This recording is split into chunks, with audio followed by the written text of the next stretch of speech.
Hey guys, for today's Year of Miyazaki video, I thought we would talk about Howl's Moving Castle, which was written and directed by Hayao Miyazaki and was originally released in 2004 under the Japanese title Haru no Ogoku Shiro. Now this was inspired by the book Howl's Moving Castle, which was written by Diana Wynne Jones and was originally published in like the mid-80s, and which I am currently in the middle of rereading. Now it has been absolutely ages since I first read Howl's. I believe I was like 10 or 11 when I first picked it up, so I don't actually remember a whole lot about how it ends, but given what I've read so far, I feel confident in saying that I would personally call this more a film inspired by the book than like a strict adaptation, because in just the first 5 minutes or so there's quite a departure from what actually happens in the book. Howl's Moving Castle is set in some very vague 19th century-ish world that feels vaguely steampunk, because while there is some technology and there are these like flying machines and tanks and things, there is a lot of magic going on in here, so it's kind of like a magical realist steampunk world. Actually, if I was going to describe the world based solely on previous Miyazaki films, I would say this is kind of it's kind of like Castle in the Sky technology meets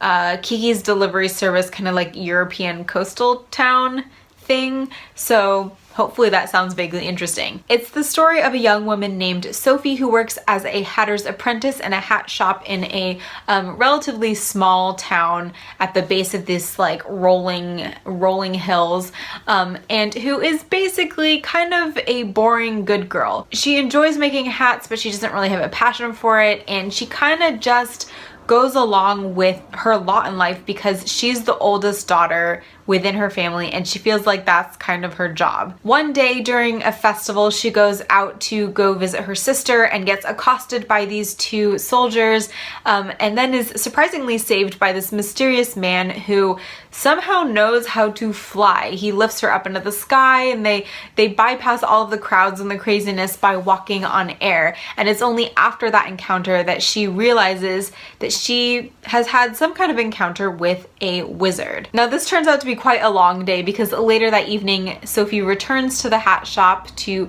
kind of sort out the inventory for the next day, when she is confronted by a very odd looking woman who turns out to be the Witch of Waste, who is this notoriously kind of evil, very temperamental character that is feared across the land. The Woman of Waste walks in and immediately insults both Sophie and the shop, and Sophie's really not having any of it. She's had kind of a long day and they're closed, so she tells the woman, please get out. Of course, you really shouldn't talk to witches this way, because the Witch of Waste immediately freaks out and curses Sophie, turning her into an old woman and making it so that she is not able to tell anybody that she has been cursed. Realizing that she can't stay at home looking like this because nobody will believe it's her, Sophie decides to seek her fortune elsewhere, takes a few of her belongings, and disappears off into the hills. Now this is all well and good, but Sophie didn't really plan out where she was going. She doesn't know anybody elsewhere, and she's kind of wandering aimlessly in the cold until she stumbles across a moving castle, the castle of the wizard Howl, who is also feared across the land. With the help of an enchanted scarecrow, Sophie makes her way into Howl's castle, where she meets the fire demon Calcifer, who agrees to help her figure out how to lift her curse if she will help him figure out how to break his contract with Howl. Shortly after, Sophie meets Michael, the wizard's young apprentice, and then meets Howl, the wizard himself, who is of course dashingly handsome and dangerous to young girls everywhere because he is likely to steal their hearts. Unfortunately, as Sophie is getting immersed in this magical world, out in the wider world there's a war brewing because of one missing prince. Now like I said, this is quite different than the book, at least as far as I've read. It is definitely great magical realist fantasy fun. It's a little bit darker than I was expecting, but I thought that worked really well. And I guess the main thing I would say about this film is that if you were looking for like classic Miyazaki movie magic, check this one out. It has Miyazaki's like wacky haberdash technology, it has magic, it has kind of dark, ominous ooze creatures, which Miyazaki seems to be very fond of. It really felt like the perfect Miyazaki classic. Animation-wise, this feels a little different than some of Miyazaki's other films. I would say that Howl is the most traditionally anime of his male characters ever. He's got kind of the long hair and the eyes, and he's got really pretty eyes, and it didn't necessarily feel like classic Miyazaki when it came to certain elements of the animation. Thematically, I would also say that you have a lot of Miyazaki classics here, starting off, of course, with a young person discovering this magical world and how they fit into it. I think you could say this kind of follows in the vein of Spirited Away, in that before Sophie can even begin to think about getting her curse reversed, she has to kind of discover her own abilities and her own inner strength. And that's kind of the biggest magic of all, finding that you believe in yourself. Then we also have a bunch of different women who are in positions of power, whether they are good, bad, or complicated. That is also something Miyazaki often has in his films. Probably most obviously, though, is the pretty strong anti-war message in Howl's Moving Castle. Like I mentioned in the summary, there's kind of a war brewing. People are fleeing their homes because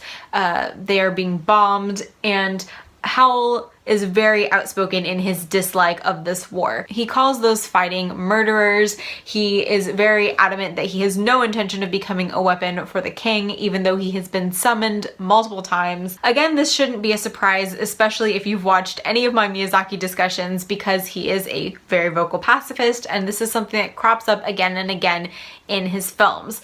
However, I think this one has kind of an interesting backstory, because this was in production during 2003 when the US first sent troops into Iraq and kind of started continued, I guess, the current entanglement in the Middle East. And some people think that this was kind of a reaction to that, and a reflection of Miyazaki's very public dislike of that decision. Now, I think there are two things you could take away from this film, two lessons if you like, and the first of which was definitely more obvious to me, and that was this idea that you shouldn't wait until the end of your life to really start living. Now, like I said, in the beginning, Sophie is very much a goody two-shoes. She doesn't ask questions, she doesn't push boundaries, she just kind of does her thing and lives the life that has been handed out to her. However, after Sophie is aged by her curse, she finds this like inner fire that she definitely did not have at the beginning of the film, and